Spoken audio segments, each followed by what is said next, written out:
Idalia has strengthened to a hurricane, intensifying on its way toward Florida's Gulf Coast.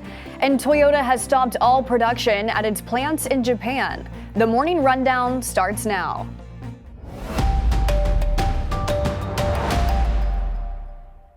This is Straight Arrow News, bringing you unbiased, straight facts. Today is Tuesday, August 29th.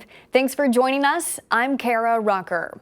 We are now less than 24 hours away from the projected landfall of Hurricane Idalia, which is growing in strength, now expected to hit Florida's Gulf Coast as a major Category 3 hurricane. That means Florida residents are bracing for potentially over 100 miles per hour winds.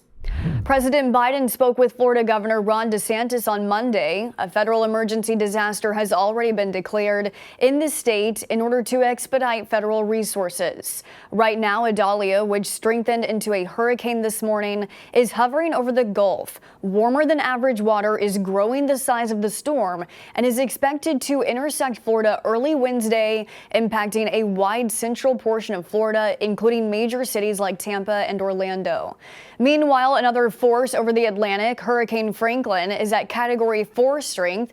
It's projected to miss the southeastern coast of the U.S.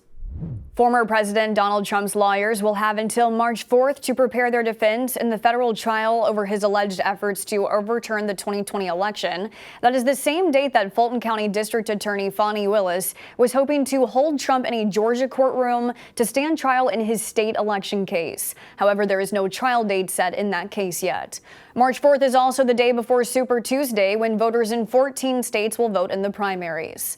Then on March 25th, 3 weeks after Trump's federal elections case gets underway, the former president will be due in a New York courtroom where his criminal trial related to hush money payments in 2016 is set to begin.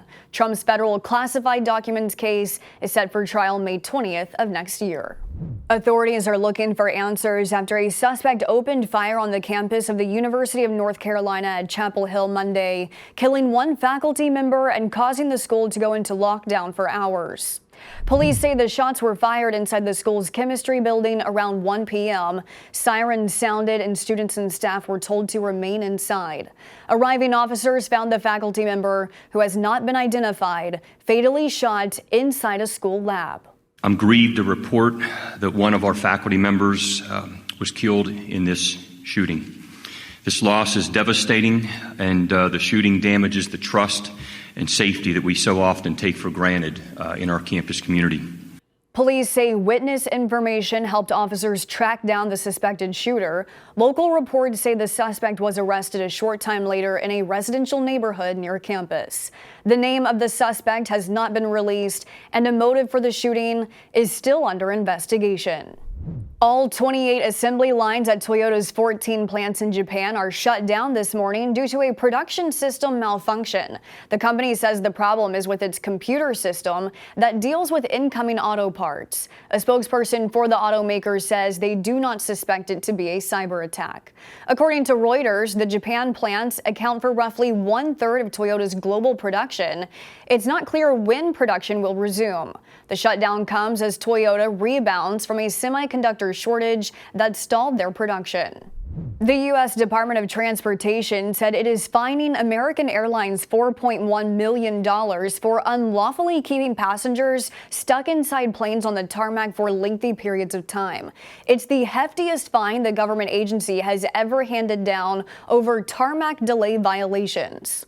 According to the department, airlines are prohibited from keeping passengers on the tarmac for more than 3 hours. American violated that rule 43 times between 2018 and 2021, including one delay on the tarmac in San Antonio that lasted 6 hours.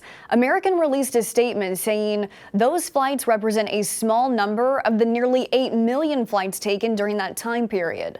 Earlier this month, it was a Delta plane that passengers were on when their flight was delayed for hours. Passengers reportedly were passing out due to the hot and uncomfortable conditions while stuck on the tarmac.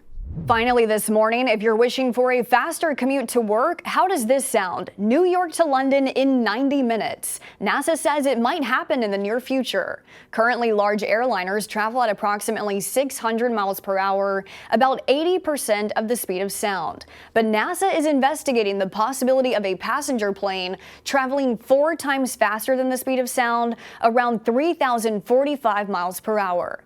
NASA says it's studying about 50 established commercial routes, but because the U.S. and other nations have banned all civilian supersonic flights over land 50 years ago, NASA's study only covered transoceanic travel.